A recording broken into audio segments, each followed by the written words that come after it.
Okay. Hello, everybody. This is you are watching the Asian American Herald, a new media network for and about Asian Americans in the capital region of New York. This show is being aired via Facebook and it's being aired live stream. A recording of this show will be available afterwards at our Facebook page, Asian American Herald of the Capital District. My name is Himani Gupta Carlson, and I am a local farmer, writer, and professor at Empire State College in Saratoga Springs. So, over the past weekend, demonstrations organized by Black Lives Matter activists and other groups have taken place across the nation in the wake of the killing of a Minneapolis man, George Floyd, by police officer Derek Chauvin. Floyd, 46 years old, was suspected of passing a counterfeit bill, and Chauvin pressed his knee into Floyd's neck. Two other officers restrained Floyd, and a fourth one prevented onlookers from intervening.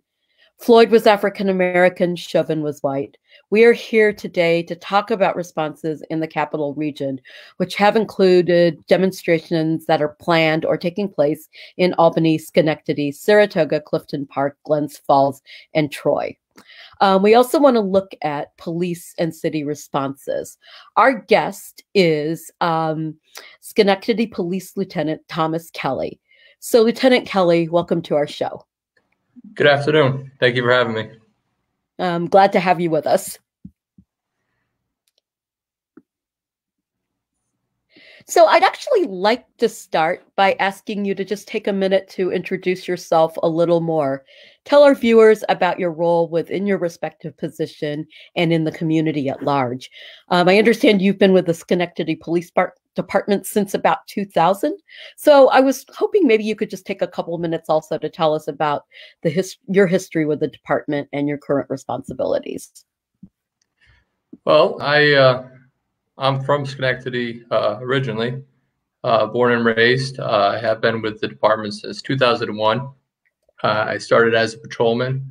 I worked the streets on a midnight shift. I've worked the afternoon shift and a day shift. Over the years, I got involved in being an instructor, teaching various police topics. And I also got involved in doing instruction for the New York State Department of Criminal Justice Services. So I go around the state teaching officers procedural justice and implicit bias. Currently, I'm assigned to the Office of Professional Standards. I'm a lieutenant, and I work with the Civilian Review Board on investigating complaints and procedures and policies within the police department. Okay, that sounds like you've got quite a wealth of experience, and it sounds like you have seen quite a bit of bias and different kinds of incidents over your years with the police department. So we welcome kind of the information that you could share with us today. I'd like to talk a little about the different demonstrations. And I'm wondering, first, from your perspective, what do you see as the purpose of citizen gatherings to demonstrate or to protest? And what are some highlights that you've seen maybe in gatherings that you've been at as, as an officer over your years in the service? Well, I think it's about the community speaking, and I think it's our job in law enforcement to listen. Our power, our authority to do our job comes from the people. So if we're not carrying out the business that the people want, it's our job to listen and respond. There's been a lot of various protests across the country. It's interesting. I mean, as much as each community shares the same issues, we're also very diverse. I think one of the things you've seen in Schenectady over the years is you've seen a much different relationship where we're more in tune in listening and reaching out and working with the different groups and responding to the issues and the concerns that the community is looking for us to respond to. Yeah. one thing that I've actually been very interested in regarding Schenectady, as we were talking before the show actually went live, you had asked me where I lived, and I had told you that I live in Greenfield Center, which is a pretty rural community north of Saratoga Springs. And I come to Schenectady on Sundays from my farm to participate in the Schenectady Green Market.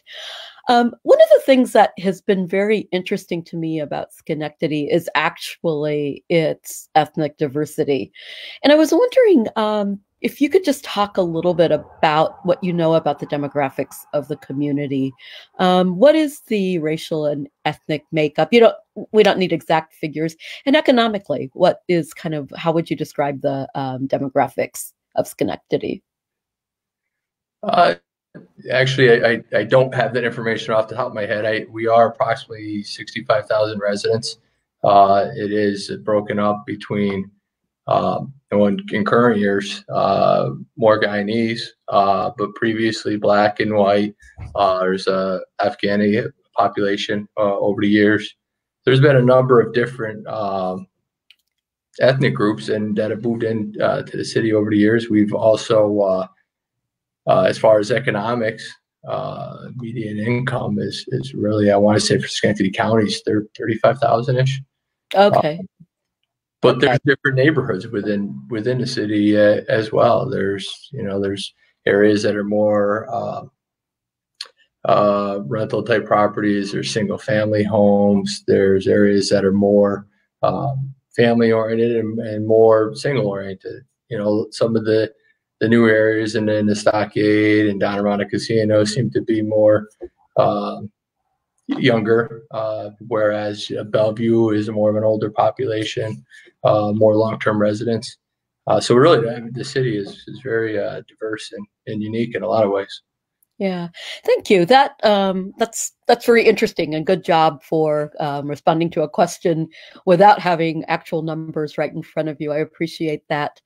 Were you on duty Sunday when the demonstration took place in Schenectady? Yes. You were? Okay. So tell me about that demonstration and what happened afterwards from your perspective as a lieutenant. And I'll kind of follow up with a few more questions, but let's start with kind of like an open-ended, I'd like to know what your thoughts were about what occurred. Well, I think what you saw was a connection between the community and the people that were here to speak and law enforcement. You saw people listening and people responding to concerns from the community. And how would you contrast that with what occurred in Albany the day before? Well, that's a difficult question. I haven't. I know Albany's had a lot of issues into the evening and things that have not resulted in peaceful. But I believe in Schenectady that what you saw was years and years of outreach and people talking and people listening, and ultimately you see empathy. Yeah. It's different. Oh, sorry. Go ahead. Oh no, you go ahead. Keep going. Yeah. Well, it was difficult. Knowing what Albany had the night before, it's difficult for a police agency such as Schenectady, because there are, as I said, there's 65,000 residents in a city, and you have to be prepared. You don't know what's going to happen, so you have to think like, wow, what happened in Albany, and we need to make sure that everybody can be safe and that we can maintain peace and prevent destruction of property. Yeah. It was what I remember, from my perspective of going there as a farmer and actually learning about what had occurred in Albany on the news as I was driving to Schenectady. And then learning when I got there that a demonstration was planned. I know I wanted to be very aware of what was happening, and I also was a little bit tense. So it did seem like there was quite a bit of tension in the afternoon. But then what was interesting was the police chief knelt, and then all of the other officers, or many of the other officers, also removed their helmets and also knelt.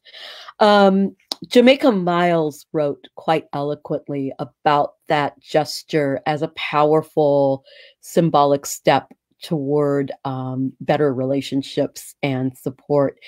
I'm wondering, did you kneel? And then how would you, what are your thoughts about that gesture?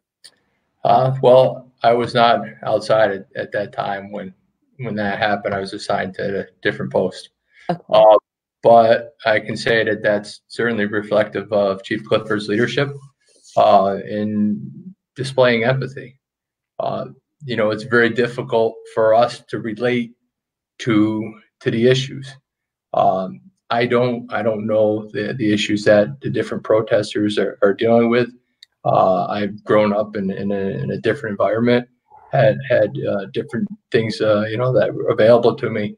However, I know what it's like to be mad.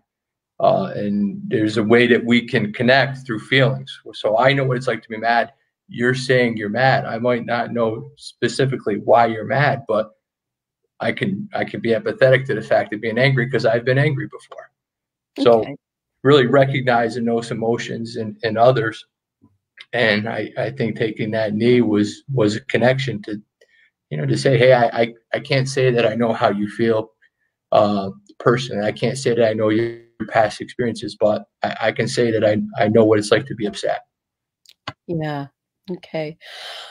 And then that taking of the knee was actually followed by a declaration of a curfew as a precautionary measure by the city mayor. And some activists kind of decried that curfew, that calling for a curfew, as an assault upon people's bodies and really an act of aggression. An aggressive assertion of power, I think, is how it was put by the city itself. How did you see the curfew?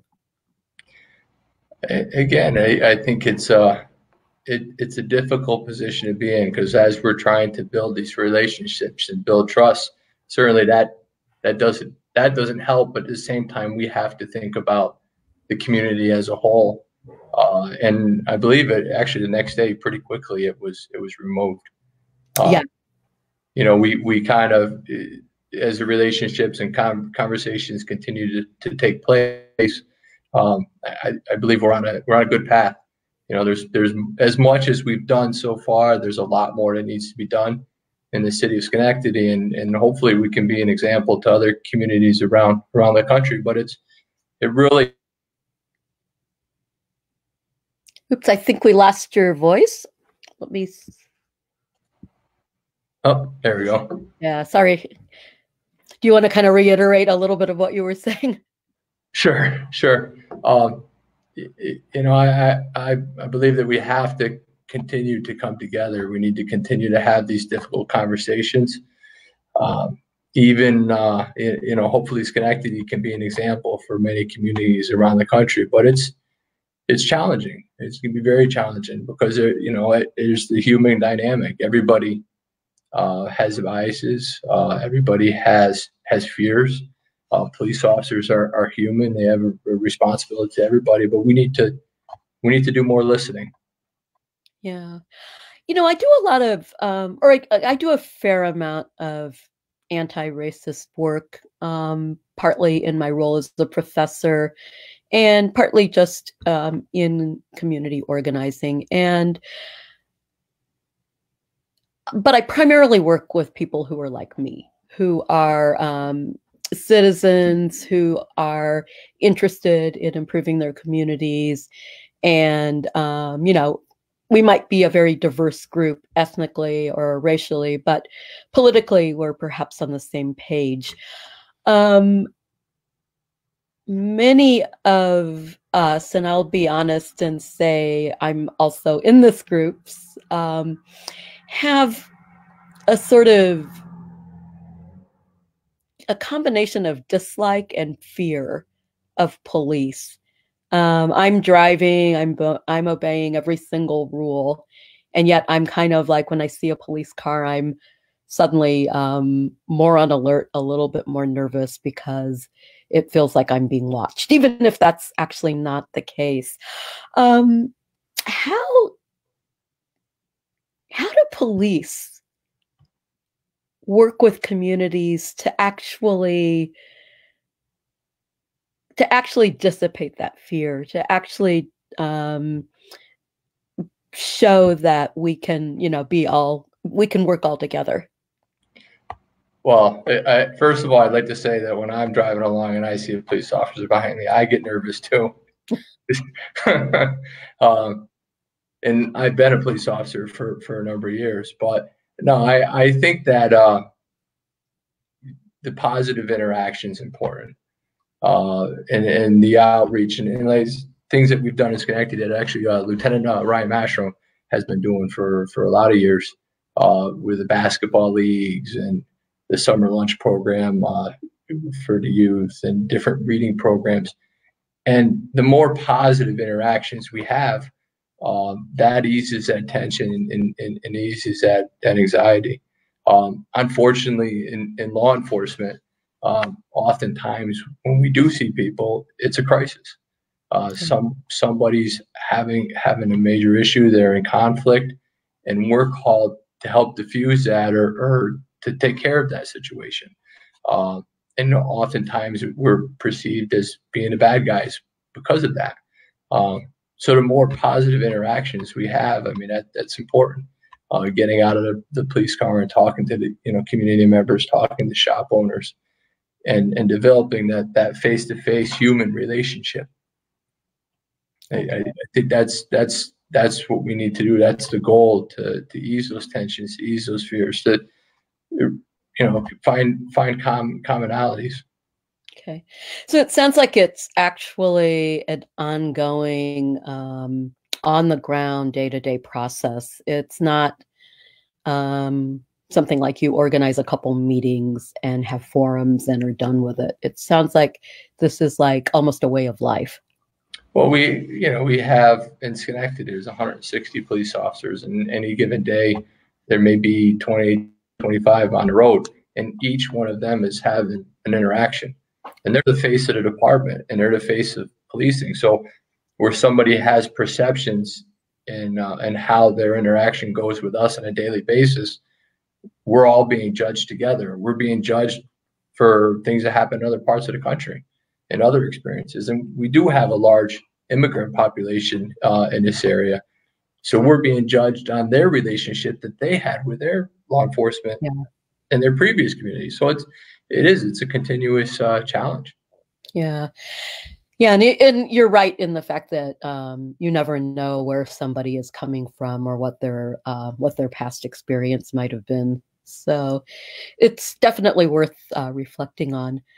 Now, obviously, we're still also in the midst of this global coronavirus COVID-19 pandemic, and we've all been living with stay-at-home orders and limited interactions, social distancing, masks in public kind of places. And large public gatherings have been known to really heighten the risk of the virus spreading. So I guess what I'm wondering is, how do we take that into account with the need of people to speak out and respond when these acts, such as what happened to Mr. Floyd, occur? Well, as in New York, we're going to our different phases, and they're changing guidelines. I do see a lot of protesters who wear masks, and there are many who don't. So it's definitely important to remember to take those precautions and the masks, and and trying to practice the social distancing and washing your hands and stuff like that. but it's also it's a challenge because these are important messages that need to be heard. So it's a bit of balance. You know, I definitely ask people to continue to actually in Schenectady, there's a number of people. I saw a couple of protesters later in the day apologize because their mask had moved while they were talking. They're like, "Oh, we're sorry," and they fixed their mask, and then they continued to share their message.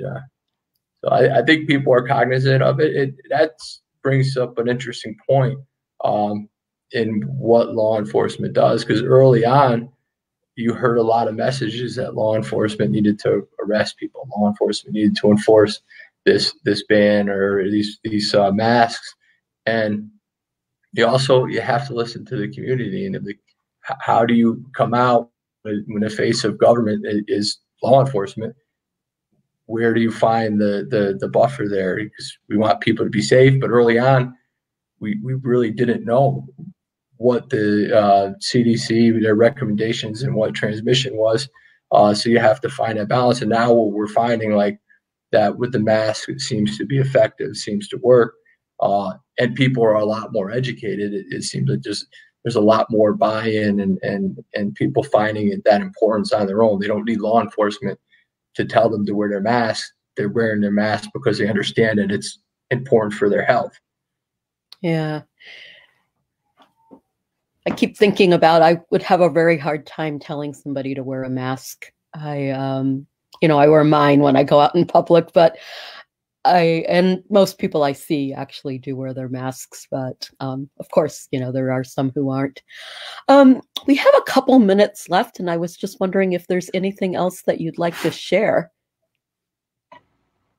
I certainly appreciate your time and having a chance to speak today. And I think it's important that we keep those channels of communication open. I think it's important in Schenectady that we continue to talk and hopefully spread that message to other communities around us. Certainly, being able to talk and share ideas and fears and such, we can accomplish a lot more.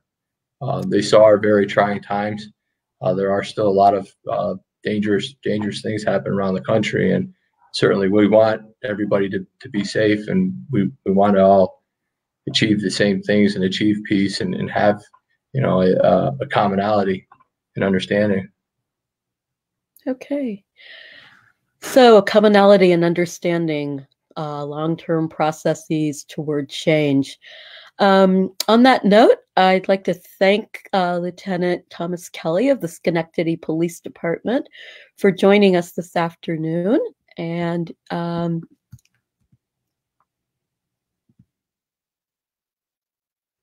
hope that we can have you back at some point. Great. Okay, so thank you for joining us. I'm Hamani Gupta Carlson, and our guest was Thomas Kelly of the Schenectady Police Department. The Asian American Herald is a Facebook-based news media outlet dedicated to discussing topics and building community among Asian Americans in the Capital Region. So please send us your story ideas and look for the recording of this show on our Facebook page. Have a good evening, and thank you again. Bye-bye. Bye. Thank you so much. You're welcome. Good night.